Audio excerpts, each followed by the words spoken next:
Okay, so I'm here in Hong Kong at Takeout Comedy Club. You are? Yep. I am too.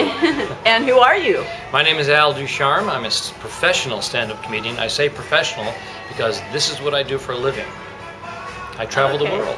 And you're on, you're famous for being on Comedy Central. Well, I'm famous for a number of things, but I can't talk about them until the legal issue is solved. No, I've appeared on various comedy specials over American television. I've done television commercials. I've done a lot of voiceover work, and I've done a little bit of acting. I've been in a couple of films, teeny tiny roles, but this is what I do. I'm a true performer. Okay, yeah, you are good at voices, that's for sure. I am. So, I was going to ask you how you feel about being in Hong Kong and escaping to Hong Kong, the same place that Edward Snowden escaped to. Isn't that exciting? I know. Can you believe that? It's unbelievable. I'm actually meeting with him later on. Okay. Are you? Yeah. No, I am. I'm meeting with Edward Snowden, and he told me not to tell anybody, but you know, he started this whistleblowing thing, so.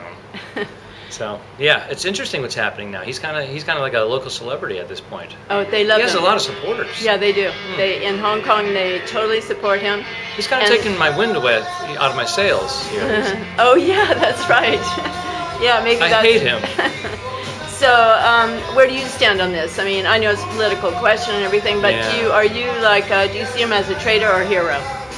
You know, the jury is out over here, and I hate to be like that. It's just that it's not defined enough for me at this point. It's too easy to make one decision or the other and be influenced. You know, at first they say you're supposed to protect a whistleblower because they're protecting us.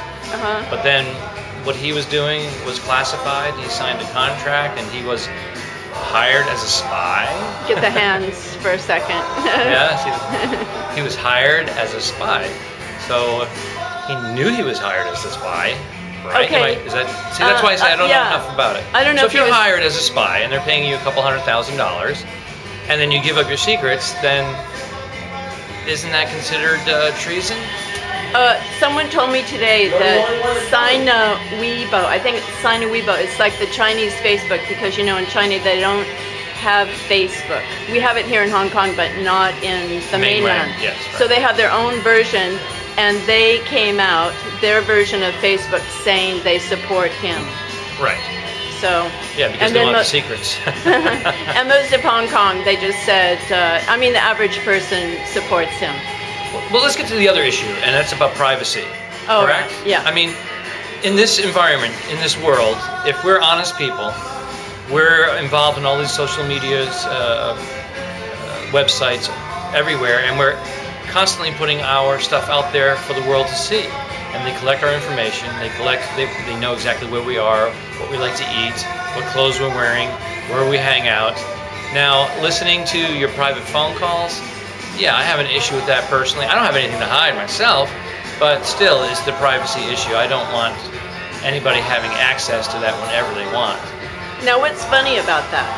What's funny about that? Yeah. Oh, I thought we were being serious. No, we are. Well, you know what it is? When I call those sex hotlines, if someone's going to be listening in, I want them to participate. I want to get my money's worth.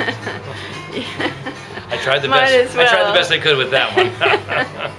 Okay, well, let's see. Well, if someone wants to see you, do they go to YouTube? They go to your website? Can find me on, yes, my website is alducharme.com. You can also follow me on Twitter at StandUpAl. And again, the spelling of my last name, D-U-C-H-A-R-M-E, alducharme.com. Charming, charming. Okay, I'm just thinking if there's anything else. Little rushed here, but we have to pay. Do we have to pay for that music, the rights, because it's playing in the background? If it's on this video, I'm probably going to get, you know, a third party. But that's a third party. We're in a public place, and they're blasting the music. I know. It's like a passing car. Yeah. There's got to be a gray area where we don't have to. Yeah, I don't know what's going to. I'm sure I'm going to get. The video's going to say third party. You're going to have to pay 12 cents. Or I might go to jail. I don't know. This is. And you can share a cell with Edward Snowden. Yeah. Will that be in China or will that be in Iceland where everyone's snowed in? Hey, I like it, a play on words. Yeah, that's one of my jokes. Yeah. Okay, well, Al, it's a pleasure to Diane, talk to you. Always a pleasure to do your shows, and thank you so much for having me. Okay, so good luck, and people can find you, and maybe you're going to get more gigs over here. Oh, absolutely. Maybe you're going to move to Hong Kong. Maybe I'll move here. Maybe I'll move here and open up my own comedy club. Hey, Jamie Gong. Maybe you'll be a refugee, and here's Jamie Gong, owner of Takeout Comedy Club. Yeah, he's a bit. We need help, Diane. Come on. Okay, I gotta go. All right, adios. Okay, We'll see you bye, next time.